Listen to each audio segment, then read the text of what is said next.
Why don't we become a convention city like some of these big places? I go to conventions every year. Those are the people that really make money in their cities. They don't have high taxes in those cities. How many of these big convention centers can this area support, you know? So I just think there has to be a market study on it. I can't say if it's a good idea or not.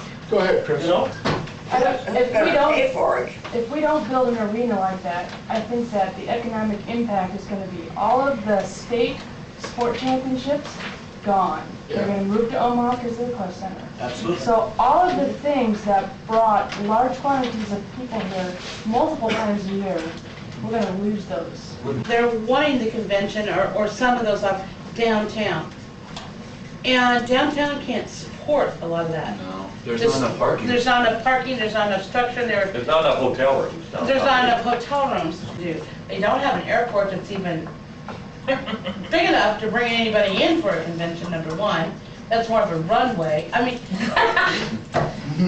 when you look at Lincoln's airport and the cost to even get to Lincoln, I know. I'll still go to Omaha and pay a week of parking and leave cheaper. Well, do we want development? How big do we want to get? Do we want to get bigger? Do we want to have to keep increasing the infrastructure? Do we want to become industrial? Yeah. How does that enhance the quality of our life? Yeah. I don't know that we want a bunch of Goodyear plants scattered around town. It's nice to have a couple, but I don't know that that's the direction we want all of the new industry to go. Oh, the city was hurting, they didn't have any money, but all of a sudden Salt Dog Stadium gets developed. Things are not done real up and up in this town very often. Basically, we need to fix what we have first before we bring somebody else new in. Yeah, there you go. As far as economic growth for Lincoln, we need to be thinking economic growth in the out around the areas. If you look at Chicago growing, the big buildings are now being built. They're out by the airport, and just one great big building, and nice in the middle of a shopping center almost. That's the way the world is going. Don't expect, you know, us to have the free ride of government jobs anymore. It's got to be something else, but I think it has to be the kind of thing we want in Lincoln. I mean, we don't want a rendering plant, a fireworks factory, or a nuclear waste dump. We want IBM. Well, we had Gallup and lost that To Omaha. to Omaha. To try and make downtown Lincoln grow is a bad approach. And it's bad, it's money put down a rat hole, unless you're building a government. But a kid today, if he wants a good job, has got to leave Lincoln. He has to, the same way I had to leave Elm. This town, good pay job. If he doesn't go into medicine or government or teaching, he's got to leave Lincoln. That's his only options. So there's no commitment to keeping the good employment in town. I've got 2 kids that are going to be graduating from high school here, going to be going to college, and I don't think that they're going to stay in Lincoln. I really don't think they will. They're going to go somewhere else. I think we need to concentrate on keeping the companies that are here. You know, they say, well, Lincoln's just an overgrown small town. Well, that's no longer true. I mean, we have to accept the fact that Lincoln is a major city, and we better start acting like it, because you can't support a major city on homeowners.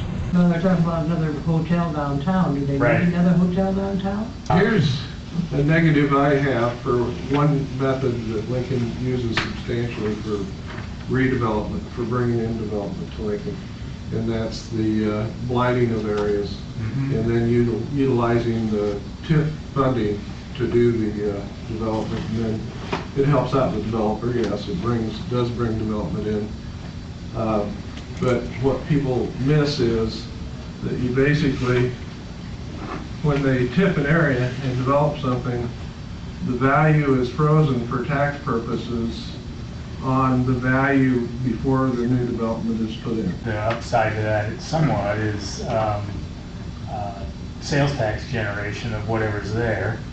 There wasn't being generated. The sales tax doesn't go back to schools and but you're right. That's the concern is that you're using property tax dollars and to go one place and see the county and LPS do not get sales tax dollars. Businesses have left 48th and O for one reason or another. So let the water level out to see who lands there for what purpose they seek. I don't know if it's perception or reality, but for the longest time, it seemed like nothing was gonna happen on 84th Street. That's where the city was gonna stop. And somehow the strings have gotten loosened, and now look, woof, there's all kinds of growth out there. You know, they put South Point, and woof, the market's telling people where they wanna be. So, you know, force-fitting somebody at 48th and O to gain this kind, may not be a prudent thing. Let the market decide that. The airport is a huge issue. You know, you can't get to Lincoln reasonably. Where it costs an awful lot. Right. You're not going to ever have economic development and bring your pay scale from an annual wage of 27,000 to, you know, the 38 to 55 they were talking about, without having the infrastructure there to support it. And having someone govern what comes in is not going to support your infrastructure. But we've been definitely a more controlled environment for development than other cities. And there's good and bad to that. There's positives and negatives to that. And it comes down to, well, a lot of us that have lived in Lincoln all our life like that smaller town feel that we have. I call SRI, or the one that does the Gallup poll. Yeah. I got it right. Okay, why didn't they make some effort to keep them here? Key thing was airport and fiber optic. Fiber optics. Can the city really define who they want to be? Right. And are they then willing to accept the consequences of that? Because Yeah, you hear it all the I time, like that. it's an oxymoron. They want the small town feel, but they want Burger King. They want every, Exactly. you know, They want my the brand. cardiologist wants They- Burger King. they want the You know, brand. They want the brand. They want it want all, 14 but they don't want to pay products. for it. The traffic's atrocious here. I mean, you're sitting on 27th Street for 20 minutes before you move, and you're just move a little bit at a time. Run the buses late so people can go to the downtown clubs and the movie theater down there. It'd be nice if we could get them to expand the bus service. It's at 7 o'clock at night. You know, it'd be nice if it could go to 9 or 10.